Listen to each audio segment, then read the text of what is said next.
Good morning students. Measurement के next lecture में आपका स्वागत है।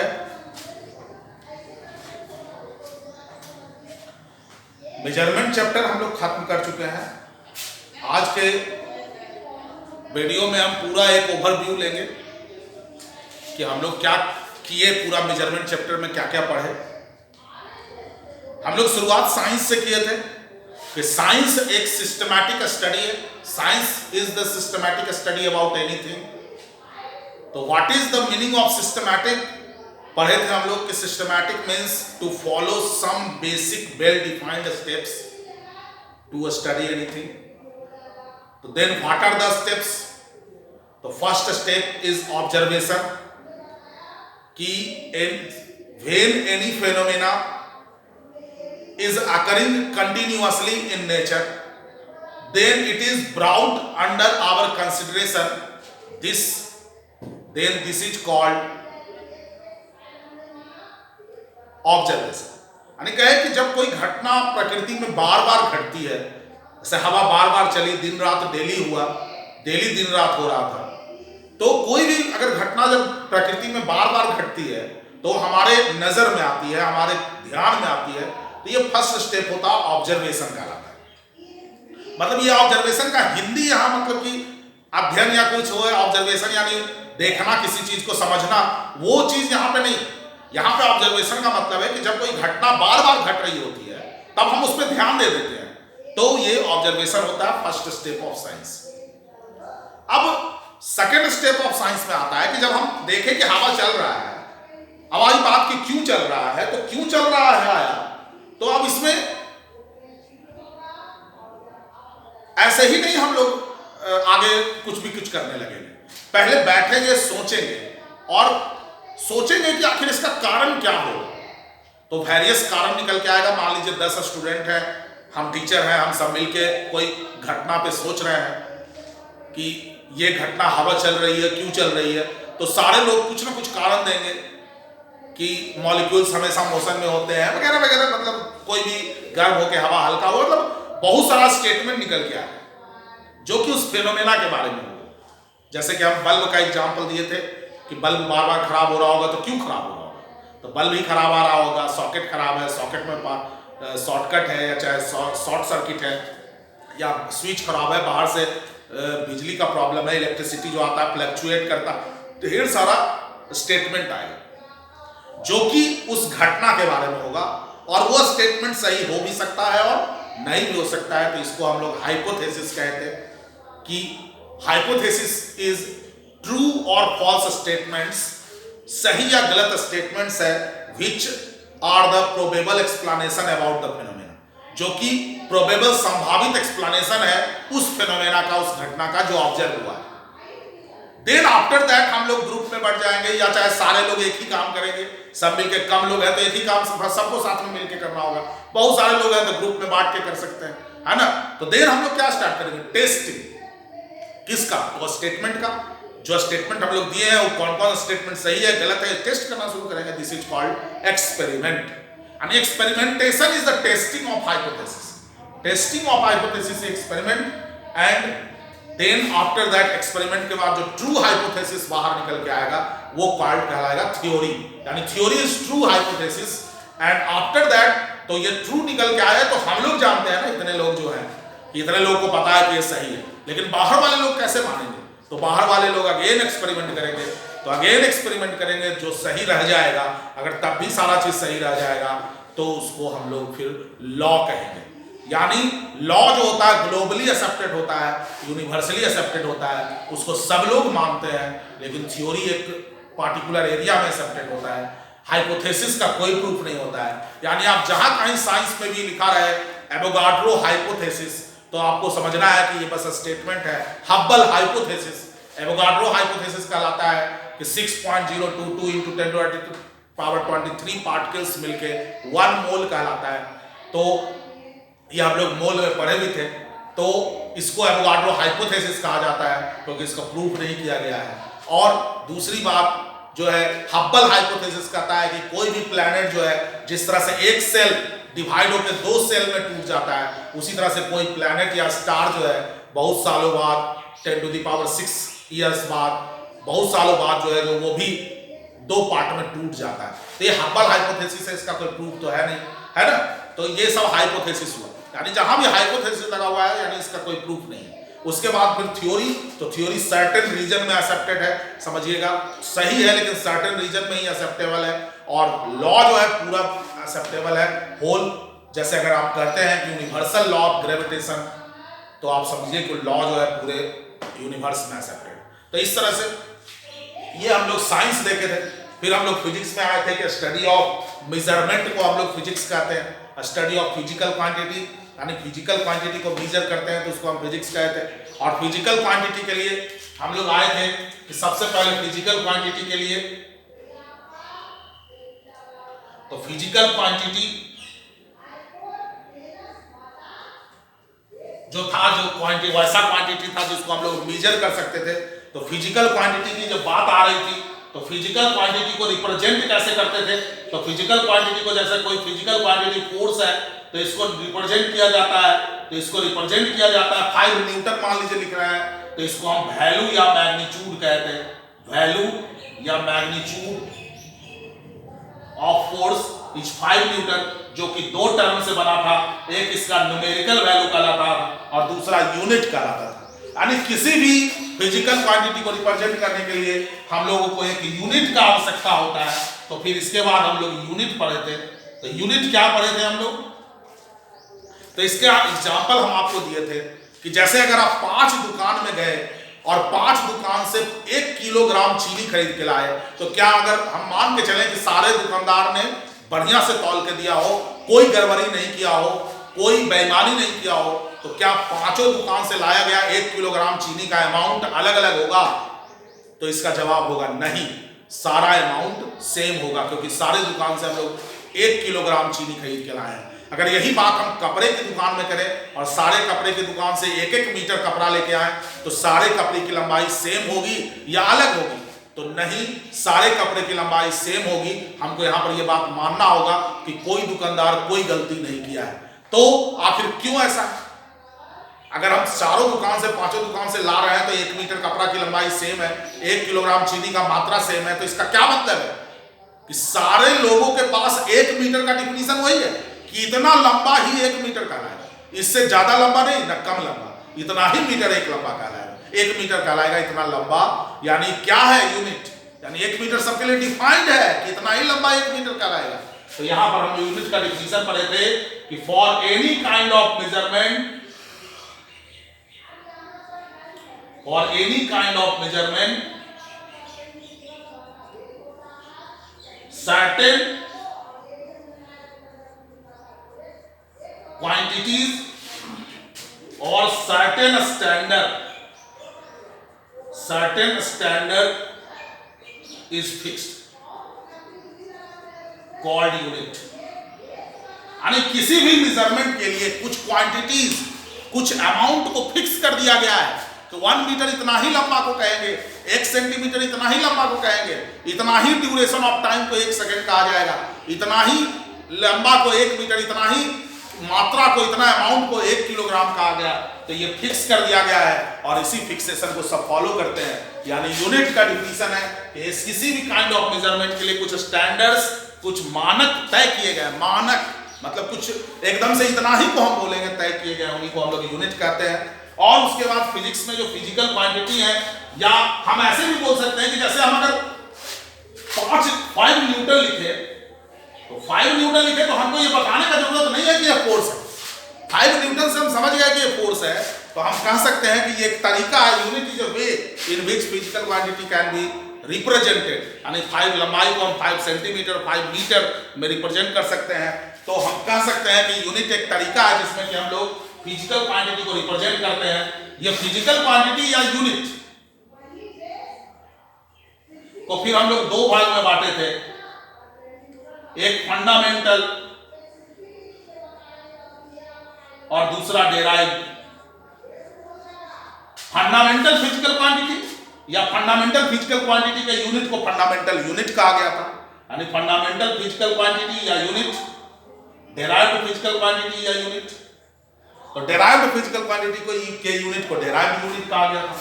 फंडामेंटल फिजिकल क्वांटिटी में डिफरेंट यूनिट सिस्टम था। एमकेएस में मीटर किलोग्राम सेकेंड यानी लेंथ, मास एंड टाइम, यही तीन था। फिर फंडामेंटल क्वांटिटी था। एफपीएस में भी यही तीन था, सीजीएस में भी यही तीन था, सेंटीमीटर ग्राम सेकेंड। लेकिन जो एसआई यूनिट सिस्टम बताया गया उसमें 7 फंडामेंटल क्वांटिटी लाए गए और प्लस 2 सप्लीमेंट्री क्वांटिटी लाए गए। 7 फंडामेंटल क्वांटिटी और 2 सप्लीमेंट्री क्वांटिटी लाए गए। टोटल 9 को इंक्लूड किया गया फंडामेंटल फिजिकल क्वांटिटी में, और इन्हीं के यूनिट को फंडामेंटल यूनिट भी कहा गया, जिसमें कि हम लोग पढ़ चुके मास, लेंथ, टाइम और temperature, electric current, luminous intensity, amount of substance और प्लेन एंगल और सॉलिड एंगल, ये सब हम लोग पढ़े। और डेराइव्ड फिजिकल क्वांटिटी यानी जिसका क्वांटिटी इन पे डिपेंड करता हो या जिनका यूनिट इन पे डिपेंड करता हो वो डेराइव्ड फिजिकल क्वांटिटी कहलाए। जैसे कि हम लोग एक दिए कि हम लोग वेलोसिटी इक्वल टू लिखे डिस्प्लेसमेंट बाय टाइम, तो डिस्प्लेसमेंट को नापे मीटर में, टाइम को नापे सेकंड में, यानी वेलोसिटी कहलाया, जो कि डिस्प्लेसमेंट एंड टाइम से यानी लेंथ और टाइम से डिफाइन हुआ, डिपेंड किया, तो यानी वेलोसिटी इज डेराइव्ड क्वांटिटी कहलाया, डेराइव्ड फिजिकल क्वांटिटी कहलाया। और metre per second is derived unit कहलाया, है ना। तो ये डिपेंड किया मीटर पे और सेकंड पे। Metre is unit of length, fundamental unit of length, और second is fundamental unit of time. तो इस तरह से ये सब फंडामेंटल यूनिट पे डिपेंड किया। तो इस तरह से जितने भी, जैसे हम मोमेंटम की बात करें तो मोमेंटम बराबर होता है मास इनटू वेलोसिटी, तो मास का हो गया केजी और वेलोसिटी का मीटर पर सेकंड। तो KG metre per second is a derived unit which depends upon KG metre and second. तो इस तरह से हम लोग देखे थे कि सबसे मेन चीज फॉर्मूला हमको पता होना चाहिए। बिना फॉर्मूला के हम लोग डेराइव्ड क्वांटिटी नहीं निकाल सकते हैं। तो इस तरह से फॉर्मूला आपको पता होना चाहिए था।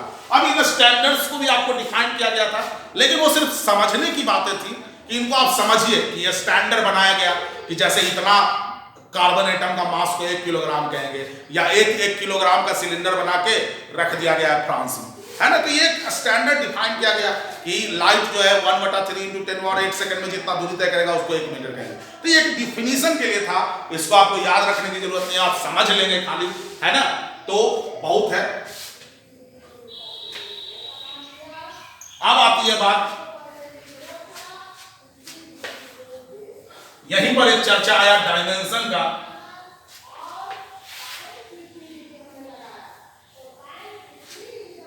तो यहीं पर एक जब चर्चा आया डायमेंशन का, तो डायमेंशन की जब बात आई तो जैसे मास के लिए अभी यूनिट में हम लोग केजी लिख रहे थे, तो डायमेंशन में कैपिटल ये बड़ी ब्रैकेट इस्तेमाल होता है और इसमें मास को डायमेंशन के रूप में m लिखा जाता है।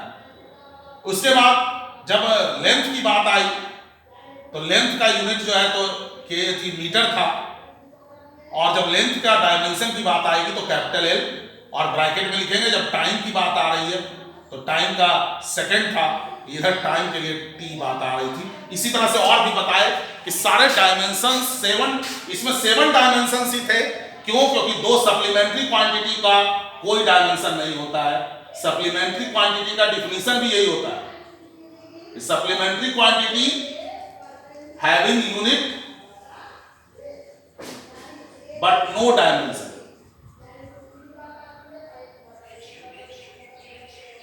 यानी जिनके पास यूनिट हो लेकिन डायमेंशन नहीं हो वही सप्लीमेंट्री क्वांटिटी कहा गया है। लेकिन वहां हम डिफिनीशन ये बताए थे कि जिनके यूनिट होते नहीं है, यूनिट मान लिए गए ऐसा यूनिट में, उनको सप्लीमेंट्री क्वांटिटी कहा गया। सप्लीमेंट यानी इनको सप्लीमेंट के रूप में इस्तेमाल किया गया। तो ये चीज है। तो हम लोग जैसे अभी डायमेंशन लिखना सीखे थे कि जैसे अगर फोर्स बराबर हम लोग पढ़े मास इनटू एक्सेलरेशन, और एक्सेलरेशन बराबर पढ़े चेंज इन वेलोसिटी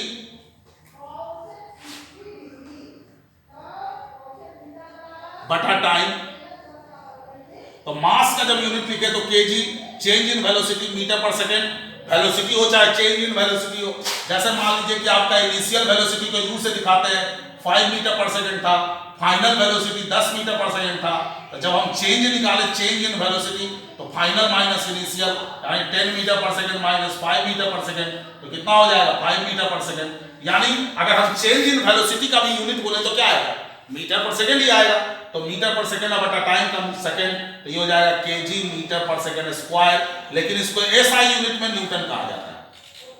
तो आप यहां बोलेंगे कि एमकेएस यूनिट है, ये क्या है, एमकेएस यूनिट है, केजी मीटर पर सेकंड, और एसआई यूनिट न्यूटन है। इसको कि सिंबल में कैपिटल एन से दिखाते हैं। हम आपको बताए थे कि जो भी साइंटिस्ट का नाम होता है उसको कैपिटल एन से दिखाया जाता है। तो इस तरह से आप इसी को जब डायमेंशन लिखना होगा तो डायमेंशन में मास का डायमेंशन m होगा। अब चेंज इन वेलोसिटी का क्या होगा, तो डायमेंशन भी वही होगा एल टी इनवर्स यानी मीटर पर सेकंड और बटा टाइम का टी यानी m एल टी इनवर्स 2 -1 जाके जुड़ जाएगा, यानी KG metre per second square को अब हम लिख रहे हैं m एल टी इनवर्स 2। ये डायमेंशन, यानी हम बोलेंगे कि फोर्स का dimension, dimension of force, dimension of force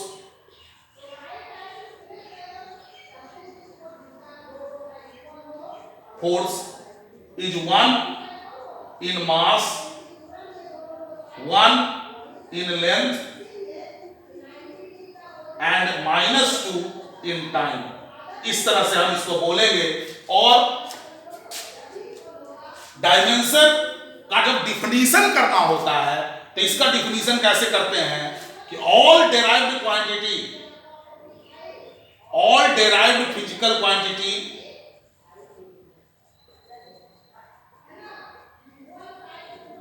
can be represented in the form of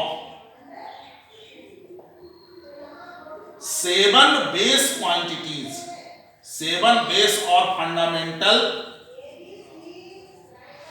quantities, but with some power. These powers are known as dimension। इन्हीं power को dimension कहा जाता है, यानी ये जो पावर है वही डायमेंशन कहलाएंगे। यानी डायमेंशन ऑफ फोर्स लिखा है कि 1 in mass, 1 in length and -2 in time, यानी these powers are known as dimension। तो इस तरह से ये जो था हम लोग पढ़े थे। अब इसी में कुछ स्पेशल क्वेश्चंस भी हम लोग डिस्कस किए थे कि कोई जरूरी नहीं है कि ये फंडामेंटल फिजिकल क्वांटिटी जो है वो आपको सीधे सीधे दिए जाए, एक्चुअल तो ये। अब क्वेश्चन को तो कैसे भी घुमा सकता है। तो क्वेश्चन में हम लोग देखे थे कि कभी कुछ ऐसे करके भी क्वेश्चन दिया था कि कुछ डिफरेंट फिजिकल क्वांटिटीज को हम फंडामेंटल फिजिकल क्वांटिटी मान लिए थे। तो उस तरह से डिफरेंट फिजिकल क्वांटिटीज को फंडामेंटल फिजिकल क्वांटिटी मान लिए थे। तो डिफरेंट क्वांटिटी के फॉर्म में किसी दूसरे फिजिकल क्वांटिटी का यूनिट निकालना था, तो उसमें हम पावर ए, पावर बी, पावर सी करके माने थे। उसके बाद में एबीसी का वैल्यू निकाल के पुट किया गया था। तो वो एक तरीका था निकालने का। जब इन सब के बाद आया था तो लेंथ मेजरिंग इंस्ट्रूमेंट हम लोग पढ़े थे। तो लेंथ मेजरिंग इंस्ट्रूमेंट में 3 गो का नाम आया था। लेंथ मेजरिंग इंस्ट्रूमेंट में 3 नाम आया था। क्या क्या, एक स्केल था आपके पास जो घर में है, दूसरा वर्नियर कैलिपर था और तीसरा स्क्रू गेज था जिसको माइक्रोमीटर या स्पेरोमीटर भी कहा जाता है ना। तो ये स्केल सिंपल था कि जो हम लोग यहां पर एक पढ़े थे लिस्ट काउंट, यानी length of smallest division, smallest division.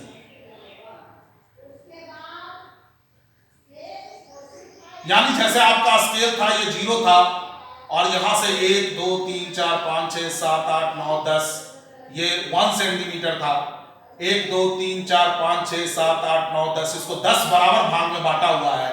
तो इस स्मॉलेस्ट डिवीजन की लंबाई कितनी हो जाएगी, 1 सेंटीमीटर बटा 10 यानी 0.1 सेंटीमीटर, यानी इससे हम 0.1 सेंटीमीटर नाप सकते थे।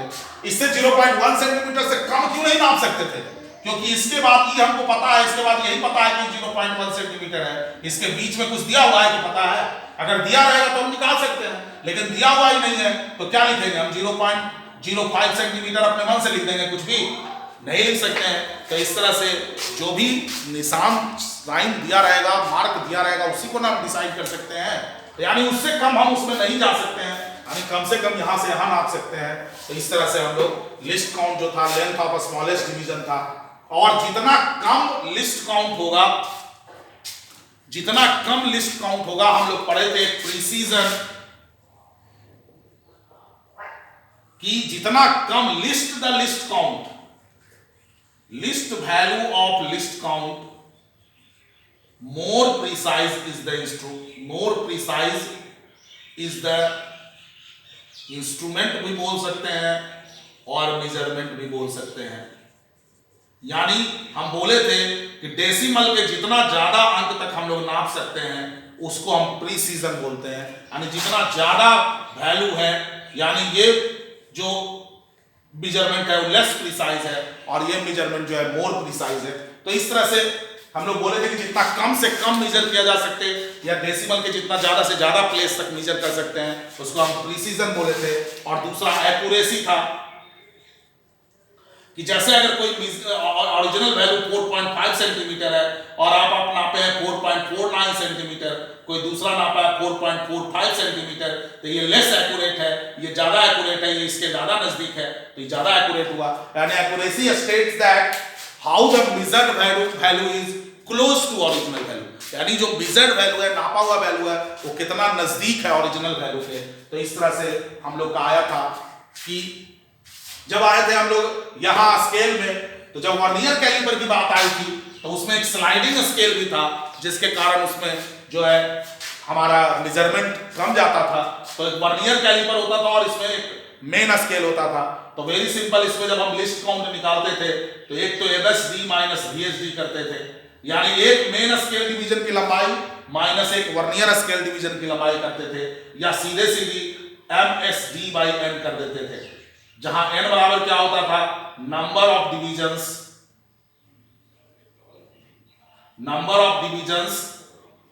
इन vernier scale which coincides with, यानी नंबर ऑफ n अगर था तो coincides with n-1 division of main scale, n-1 division of main scale होता था। और जब बात आती थी स्क्रू गेज की, तो स्क्रू गेज में जो एक पिच होता था, क्या होता था पिच? कि जो सर्कुलर स्केल होता था उसको पूरा एक कंप्लीट चक्कर लगाते थे, तो जो स्क्रू था वो आगे पीछे कितना जाता था उसको पिच बोलते थे। तो pitch the length moved by A screw in one complete rotation. और यहां जो लिस्ट काउंट होता था वो सीधे सीधी पिच बटा number of divisions in circular scale होता था, यानी पिच बाय n होता था। अगर सर्कुलर स्केल में 50 डिवीजन है तो 50 से डिवाइड करते थे, सर्कुलर स्केल में 100 डिवीजन है तो 100 से डिवाइड करते थे। तो इस तरह से अब इसमें कुछ एरर भी आया था, जीरो एरर। तो जीरो एरर का ये मतलब समझाए थे कि जीरो एरर मतलब नो एरर नहीं, जीरो एरर मतलब एरर रिलेटेड विद जीरो, यानी कि जब इससे हम लोग मेजर नहीं कर रहे हो तो इन दोनों का मेजरमेंट जीरो आना चाहिए, लेकिन जब ऐसा नहीं हो, यानी zero of vernier scale zero of main scale से कॉन्साइड नहीं करे जब हम एकदम रीडिंग नहीं कर रहे हो, या यहाँ पर zero of screw pitch scale जो है और जीरो ऑफ सर्कुलर स्केल आपस में एकदम बेसलाइन आमने सामने ना हो, तो इस तरह से यहाँ पर पॉजिटिव जीरो एरर और निगेटिव जीरो एरर की बात आई थी। तो पॉजिटिव जीरो एरर क्या पढ़े थे और निगेटिव जीरो एरर क्या पढ़े थे? तो पॉजिटिव एरर तो सीधे सीधे n गुना लिस्ट काउंट होता था, लेकिन निगेटिव जीरो एरर n-n गुना लिस्ट काउंट होता था। तो ये सब आप लोग फिर से वापस जाएंगे, आपको जो बताया गया है, और हम लोग पढ़े थे कि एरर को साइन के साथ माइनस कर देते हैं, यानी प्लस एरर को घटाएंगे और माइनस एरर को जोड़ देंगे। तो ये सब चीजें बताई गई आपको, और हमको लगता है कि आप वीडियो को एक बार दो बार देखेंगे तो आपको समझ में भी आएगा और आप उसको जो क्वेश्चन दिया गया है उसको बनाएंगे और जो भी दिक्कत है वो दोबारा पूछेंगे। और इस चैप्टर के बाद मतलब इस चैप्टर में आपको अगर जितना हम बताए हैं उसका 50% भी अगर आप ध्यान रखते हैं, समझते हैं तो बहुत अच्छा है। बाकी दोबारा फिर से पढ़ाएंगे, फिर से बताएंगे। फिजिकल क्लास स्टार्ट होगा तो और अच्छे से समझ में आएगा, तो और बताया जाएगा, समझाया जाएगा। तो ये एक रिवीजन था, ओवरव्यू था जो हम पढ़े। उसमें मेन बात का कि हमको यूनिट समझ में आना चाहिए, डायमेंशन समझ में आना चाहिए और एरर समझ में आना चाहिए। और ये यूनिट जो मेजरमेंट किए थे और नहीं समझ में आएगा तो दोबारा समझाया जाएगा। ये जो है स्क्रू गेज और वर्नियर कैलिपर, और इसके बाद अब नेक्स्ट चैप्टर देखते हैं, मोशन शुरू होगा। तो आज के लिए इतना ही, धन्यवाद।